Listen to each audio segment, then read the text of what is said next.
Empezaremos con el tema 1 que recibe el nombre de magnitudes y unidades. Primeramente comenzaremos viendo la introducción referente a la física. ¿Qué es la física? La física es una ciencia de la observación de fenómenos naturales. Cuando hablamos de fenómenos naturales, hablamos de fenómenos en los cuales la mano del hombre no se entrometen para modificar un resultado final. Entonces, la física es una ciencia de la observación de fenómenos naturales con soluciones matemáticas. Es muy fácil el confundir fenómenos físicos con fenómenos químicos, pero hay dos puntos principales que tenemos que tomar en consideración para poder identificarlos de manera clara. Veamos cuáles son. El primero dice que un fenómeno físico nunca alterará las moléculas íntimas del compuesto, nunca serán modificadas. Y la segunda, de que siempre es de orden reversible. Es decir, los dos puntos para que entendamos entre la diferencia entre un fenómeno físico y un químico es que, para empezar, no se va a afectar la estructura íntima o molecular, y la segunda son que son de orden reversible. Demos un ejemplo, el más conocido. Cuando hablamos de H2O, hablamos de agua. El agua la podemos encontrar en tres estados. En estado líquido, como vemos acá, cuyo compuesto o estructura íntima molecular es H2O. Si esta es metida en la heladera, la vamos a tener sólida, cuyo compuesto íntimo o estructura molecular sigue siendo H2O. Si esta la metemos el agua, el H2O en estado líquido, a una hornalla, vamos a tener vapor. Ese vapor, su compuesto molecular o íntimo también será H2O. Entonces, en los tres casos, la estructura íntima no se ve afectada. Y además, es de orden reversible. ¿Qué significa? Que este vapor se puede volver agua, esta agua puesta en la heladera puede volverse sólida, este sólido sacado de la heladera se volverá agua y así sucesivamente. Entonces, esto viene a ser un fenómeno físico. Perfecto. Hablemos del segundo punto. ¿Qué es una ley? La ley proviene del latín que significa norma o regla constante e invariable. Estas se determinan, es importante saberlo, se determinan bajo exhaustos o exhaustivos estudios en laboratorio bajo condiciones perfectas. Para que demos un ejemplo de qué es una ley, voy a considerar un valor que es altamente conocido, que es la gravedad. Voy anticipando que el valor de gravedad es de 9.81 metros sobre segundo al cuadrado. Entonces la pregunta es de cómo se obtuvo este valor. Vamos a ver cómo se obtuvo. Hay que entender primeramente que este valor de 9,81 metros segundo al cuadrado, esto es lo mismo que colocar 9,81 metros sobre segundo cada segundo. Es decir, que es una velocidad que se incrementa cada unidad de tiempo segundo. Es decir, si dejamos caer un objeto, este caerá a una velocidad de 9,81 metros segundo. Cada segundo se incrementará esa velocidad. Si esto lo redondeamos a 10, vamos a tener 10 metros segundo el primer segundo.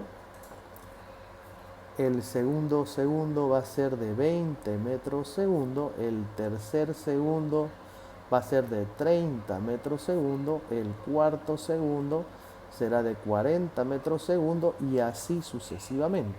Ahora, ¿de cómo se obtiene este valor que aquí nosotros simplemente lo hemos redondeado por facilidad matemática? Se generaron diferentes condiciones en el globo terráqueo. Como sabemos, nosotros tenemos grandes cerros, tenemos medianos cerros y tenemos planicies. En todos estos sectores se realizaron las pruebas con diferentes resultados, es decir, X1, X2, X3, X4 y seguimos hasta aquí Xn. Y eso nos da un valor de sumatoria,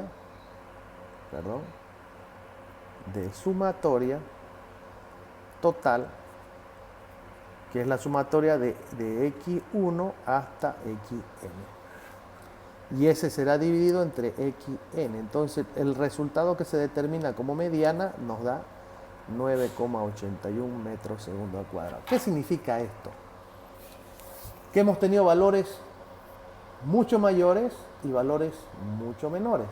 Para que entendamos cómo es esto, quiero que entendamos el sentido de atracción de dos imanes. Este es el imán 1, este es el imán 2. Yo quiero que cuando recuerden entre ambos imanes, mientras esta distancia es menor, es decir, y agarramos dos imanes y los intentamos juntar, mientras más nos apegamos, la fuerza que sentimos para que estos imanes se unan es cada vez mayor. ¿Sí?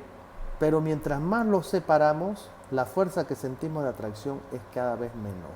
Ese es el fenómeno gravitacional.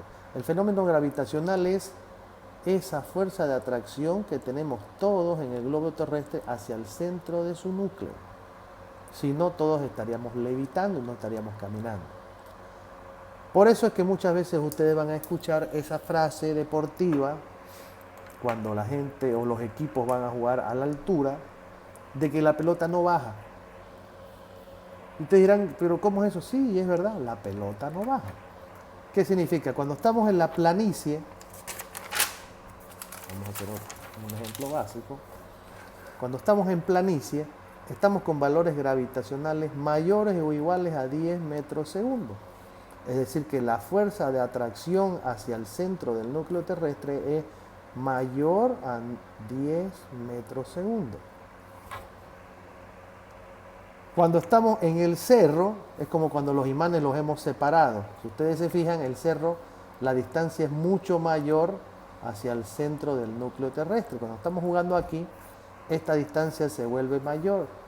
Por lo tanto, este valor gravitacional es mucho menor a 9,81 metros segundo al cuadrado. Es decir, la pelota definitivamente no baja porque su fuerza de atracción hacia el centro del núcleo terrestre es mucho menor. Es por eso que ustedes van a notar que todos estos equipos vienen, practican en la planicie, pero lo hacen con pelotas más livianas o pelotas de voleibol.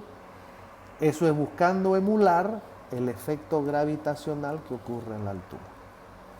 Perfecto, entonces ya tenemos claro cómo se obtiene una ley. Veamos ahora qué es medir. Medir es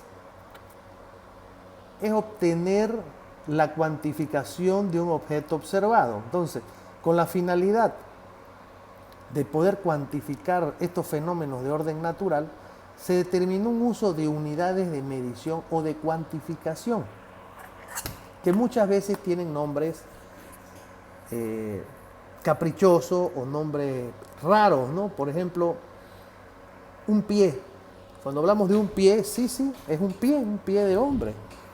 Un pie de hombre que necesitó cuantificar en un espacio y no pidió con qué hacerlo y lo hizo con su pie.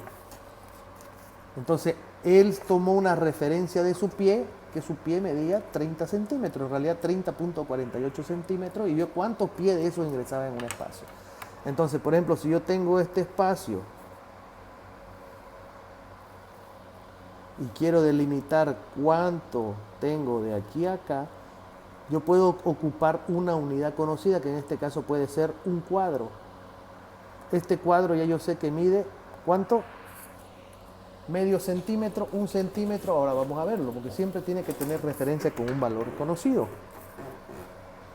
Este cuadrito mide medio centímetro, por lo tanto, dos cuadritos miden 1 centímetro. Entonces, si quiero cuantificarlo, puedo contarlo en cuadros. 1, 2, 3, 4, 5, 6, 7 cuadros.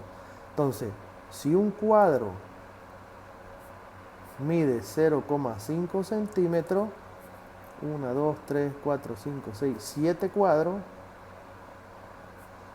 X, es decir que esto va a ser 3,5 centímetros. Eso es medir, buscar una unidad que tenga una relación con un valor conocido y se le aplica el nombre. En este caso me inventé una nueva unidad que se llama un cuadro. En un aula nosotros veremos muchas formas de poder cuantificarlo. Podremos ver que podemos hacerlo por mosaico, podemos hacerlo por banco, inclusive podemos hacerlo por tamaño. Usted sabe cuánto mide. Entonces usted se puede echar en el piso y ver cuántos de usted ingresan en ese espacio y con eso vamos a obtener un valor en base a uno conocido.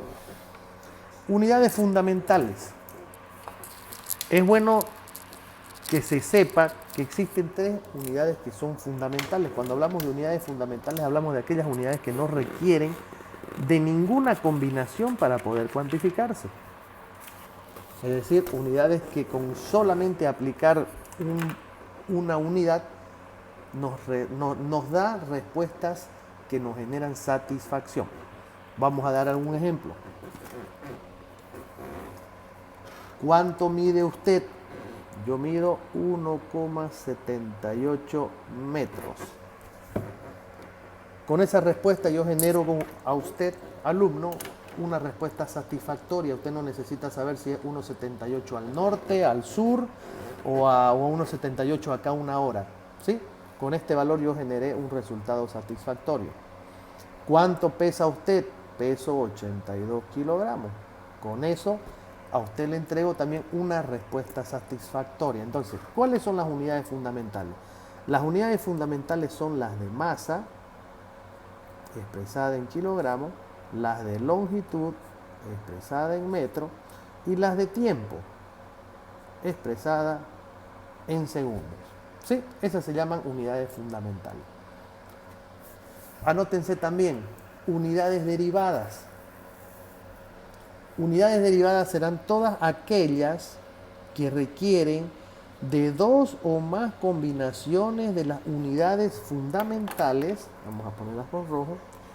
Unidades fundamentales que requieren de la combinación de 2 o más unidades fundamentales para poder cuantificarse. Y vamos a dar algunos ejemplos. Velocidad, densidad, fuerza. Como ejemplo, velocidad es metro segundo, densidad es kilogramo metro cúbico, fuerza está estipulada en newton, que a su vez es kilo por metro sobre segundo al cuadrado. Entonces vamos a ver, velocidad, si ustedes se dan cuenta, es una combinación de longitud con tiempo. Sigamos, densidad. Densidad es una combinación de unidades de masa con unidades de longitud. Fuerza, kilo por metro sobre segundo cuadrado, es una combinación de las 3, de masa, longitud y tiempo. Hay más, todas las otras ecuaciones que tengamos, todas las otras unidades de cuantificación serán de unidades derivadas. Unidades derivadas. Y así como les expliqué de las unidades fundamentales que dan respuestas satisfactorias, como que yo le pregunto a usted, ¿dónde vive? Entonces usted me va a contestar, en Equipetrol. Bueno, será dueño de todo Equipetrol, nos tendrá que indicar algo más, entonces seguramente nos va a decir Equipetrol, entre segundo y tercer anillo, calle 7 Oeste, casa número 28. O sea, necesitamos de más de una respuesta para tener nosotros satisfacción en la misma. Excelente. Sigamos. Ya vimos unidades fundamentales, unidades derivadas, y ahora vamos a ver lo que es la tabla de unidades fundamentales. Esta es una tabla muy básica, hecha para que ustedes puedan ir copiándola y que tengan el relacionamiento directo. Y vamos a tener, nuestras 3 unidades fundamentales son de tiempo, longitud y masa. Y dice lo siguiente. Un año en tiempo, un año equivale a 12 meses, un mes equivale a 30 días, un día 24 horas, una hora 60 minutos, un minuto 60 segundos. En unidades de longitud vamos a tener que una milla equivale a 1.6 kilómetros, un kilómetro a 1000 metros, un metro a 100 centímetros, un pie a 12 pulgadas y una pulgada a 2.54 centímetros. Aparte tenemos que una yarda equivale a 36 pulgadas. En unidades de masa vamos a tener que una tonelada son 1000 kilogramos, un kilo son 1000 gramos, una libra 453 gramos y una onza son 16 libras.